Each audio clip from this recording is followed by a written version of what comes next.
आज हम प्रारंभ कर रहे हैं जीआईसी लेक्चरर 2018 का सॉल्वेंट पेपर। और इस वीडियो में हम आपको biology, physics, chemistry, history, polity, environment और इंडियन ज्योग्राफी और वर्ल्ड ज्योग्राफी के क्वेश्चन आपको टॉपिक वाइज उपलब्ध करा देंगे। इसलिए आप लोग मेरे वीडियो को लाइक कीजिए और सब्सक्राइब कीजिए। तो आइए देखते हैं 2018 का जीआईसी लेक्चरर का सॉल्व पेपर फिजिक्स, केमिस्ट्री और बायो के जो क्वेश्चन इसमें लिए गए हैं। तो पहला क्वेश्चन है है डीएनए की द्विकुंडलीय संरचना किसके द्वारा दी गई।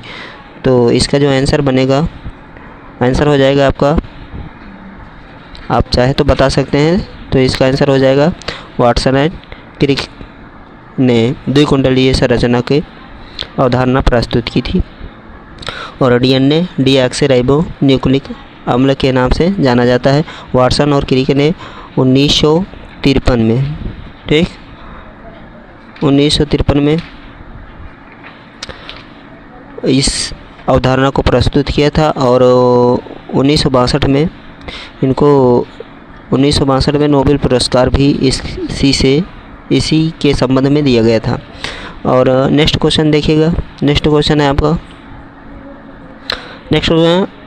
आइंस्टीन को निम्न में से उनके किस सिद्धांत के लिए नोबेल पुरस्कार प्रदान किया गया था। तो आइंस्टीन की अगर बात की जाएगी तो आइंस्टीन को किस क्षेत्र में नोबेल का पुरस्कार दिया गया है। तो इसका आंसर बन जाएगा आपका, आंसर बनेगा आपका बी। कौन सा आंसर बनेगा आपका? बी बन जाता है। और बी कौन सा है?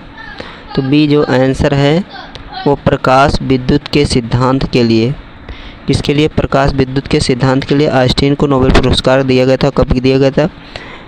तो 1879 में दिया गया था।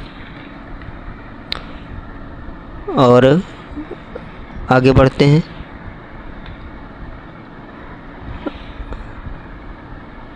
नेक्स्ट क्वेश्चन देखिएगा। नेक्स्ट क्वेश्चन है आपका, निम्नलिखित में से कौन सामान्य परिस्थिति में वृक्ष के पत्तों की सरसराहट का डेसिबल स्तर प्रदर्शित करता है?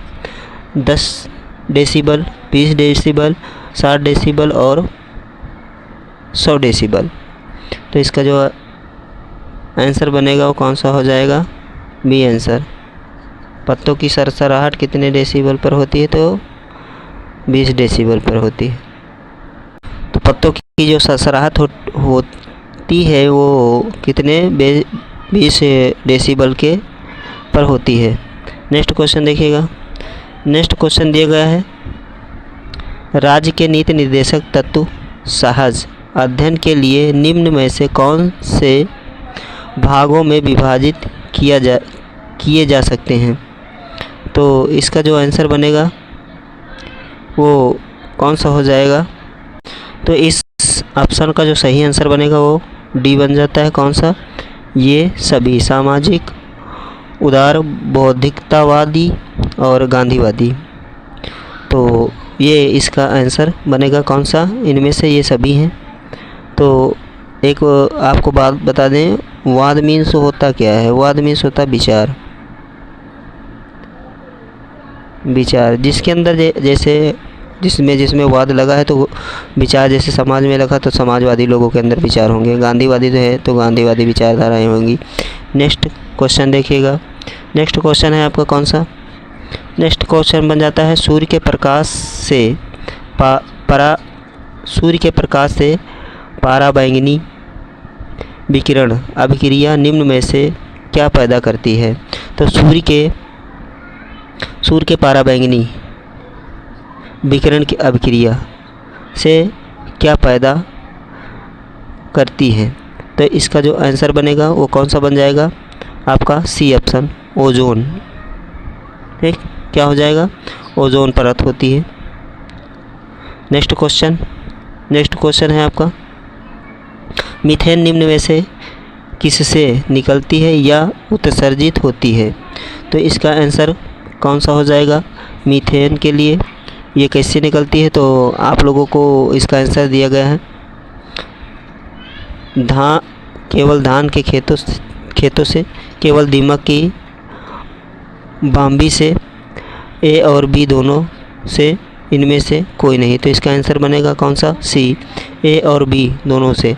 तो धान के खेत से भी क्या निकलती? मीथेन निकलती है, और दीमक के बाम्बी से, मतलब जो बम्बूर होता है उससे निकलती है। नेक्स्ट क्वेश्चन दिया है, निम्नलिखित में कौन प्राकृतिक गैस का मुख्य भाग है? तो कौन सा प्राकृतिक गैस का मुख्य भाग होगा? तो इसमें आप इथेन दिया गया है, ब्यूटेन दिया गया है, कार्बन मोनोऑक्साइड दिया गया है और मीथेन दिया गया। तो इसका आंसर जो कौन सा हो जाएगा? प्राकृतिक गैस का भाग है। तो प्राकृतिक गैस का भाग कौन सा है? मीथेन हो जाती है। कौन सा? मीथेन। नेक्स्ट क्वेश्चन देखिएगा, ग्रेफीन होता है। ग्रेफीन क्या होता है? ऑप्शन नंबर 1 दिया गया है, कार्बन की मिश्र धातु, कार्बन का नैनो प्रतिरूप, कार्बन का समस्थानिक, या डी नंबर दिए इनमें से कोई नहीं। तो इसका जो आंसर बनेगा वो कौन सा बनेगा? ग्रेफिक होता है का कार्बन का नैनो प्रतिरूप होता है। ठीक, कार्बन का नैनो प्रतिरूप होता है ग्राफिक, ध्यान रखेंगे, ग्राफिक। नेक्स्ट क्वेश्चन, आइए अगले क्वेश्चन पे चलते हैं। अगला क्वेश्चन है, धुएं में आँखों को प्रभावित करने वाला कौन सा शक्तिशाली उत्तेजक होता है? ओजोन होती, सल्फर डाइऑक्साइड होती, कार्बन डाइऑक्साइड होती, या पराक्सी एसीटाइल नाइट्रेट होती है। तो इसका जो आंसर बनेगा वो कौन सा बन जाता है आपका? डी आंसर कौन सा हो जाएगा आपका? डी। ये इसी के कारण क्या होता है, आँखों में जो उत्तेजना उत्पन्न होती है। ठीक, ये इसका आंसर बनेगा। नेक्स्ट क्वेश्चन देखिएगा, नेक्स्ट क्वेश्चन पे चलते हैं। अगला क्वेश्चन दिया गया है, निम्न घटनाओं पर विचार कीजिएगा। निम्न घटनाओं पर विचार कीजिए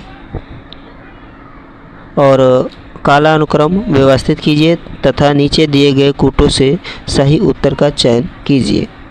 तो इसका जो आंसर हो जाएगा,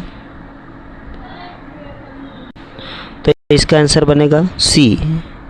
एक मिनट रुक जाएंगे, थोड़ा मिलान कर लेते हैं।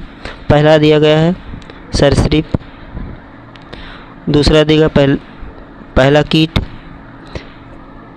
कवच वाले जीव, फिर पहला स्तनधारी। तो इसका जो सही आंसर बनेगा वो कौन सा बन जाएगा? आपका कूट देख लीजिएगा नीचे, तो आपका जो कूट के हिसाब से बनेगा कौन सा? तो सी नंबर आंसर बनेगा। ठीक, तीसरा, दूसरा, पहला और चौथा। ठीक, तो ये इसमें क्या हो जाएगा देखिएगा, पहले में तीसरा सही है, तो पहले कौन हो जाएगा? तीसरा हो जाएगा, फिर कौन हो जाएगा? दूसरा हो जाएगा, फिर कौन हो जाएगा आपका? एक मिनट, ये मिस्टेक हो रहा है थोड़ा, देखिएगा। पहले में तीसरा, दूसरा पहला कीट है, फिर पहला क्या है आपका? सरीसृप है, चौथा क्या है? स्तनधारी है। तो इस तरह से आपका मिलान हो जाएगा। अगला क्वेश्चन है, निम्नलिखित में कौन कीटों से प्राप्त नहीं होता है? तो कीटों से क्या नहीं प्राप्त होता है? रेशम, शहद, लाख, मोती। तो इसका जो आंसर बनेगा कौन सा बन जाएगा? डी। किससे? रेशम भी कीटों से प्राप्त होता है, शहद भी होता है, लाख भी होता है, और मोती नहीं प्राप्त होता है। ठीक, मोती एक मोलस्का प्राणी से प्राप्त होता है।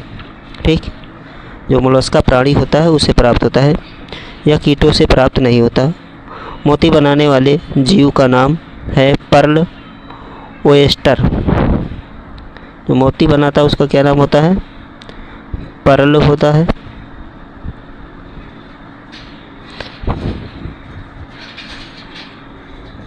पर्ल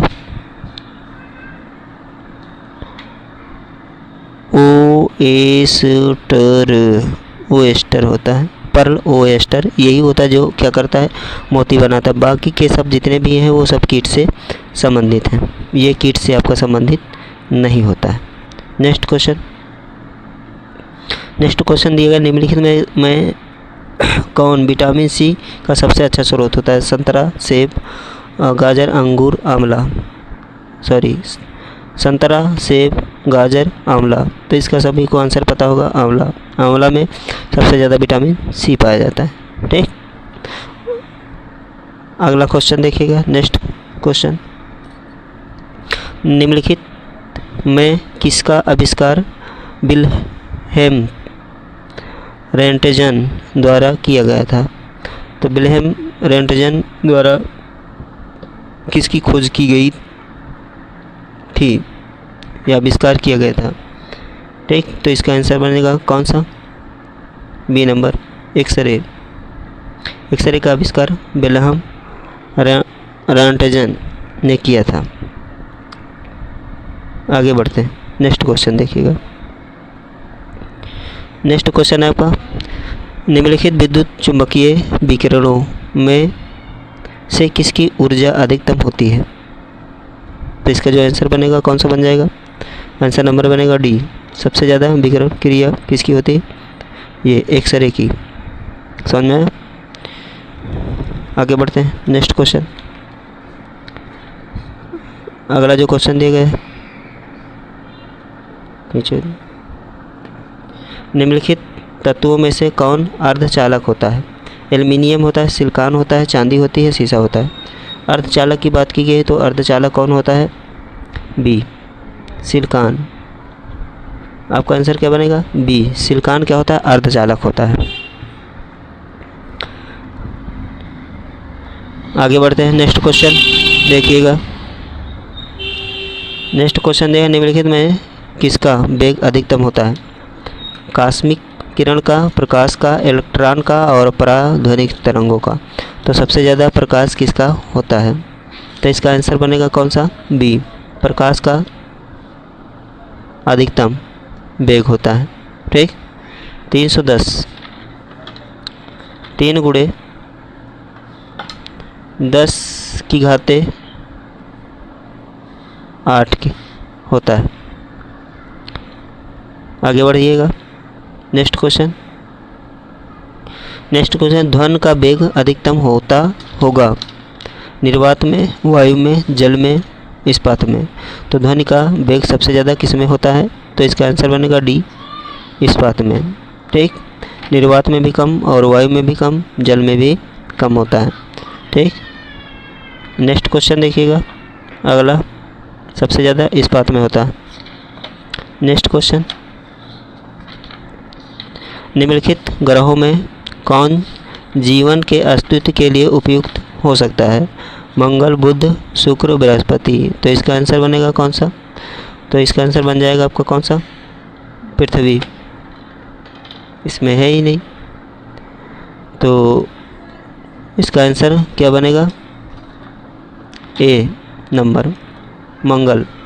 मंगल ग्रह पर कुछ स्थितियाँ पृथ्वी जैसी पाई जाती हैं। ठीक, नेक्स्ट क्वेश्चन देखिएगा। Thank you for watching. Next video में आपको हिस्ट्री से संबंधित क्वेश्चन कराए जाएंगे, इसलिए वीडियो पर नए हो तो चैनल को सब्सक्राइब कर लीजिएगा और बेल आइकन को प्रेस करके लाइक कर दीजिएगा। धन्यवाद, थैंक यू फॉर वाचिंग।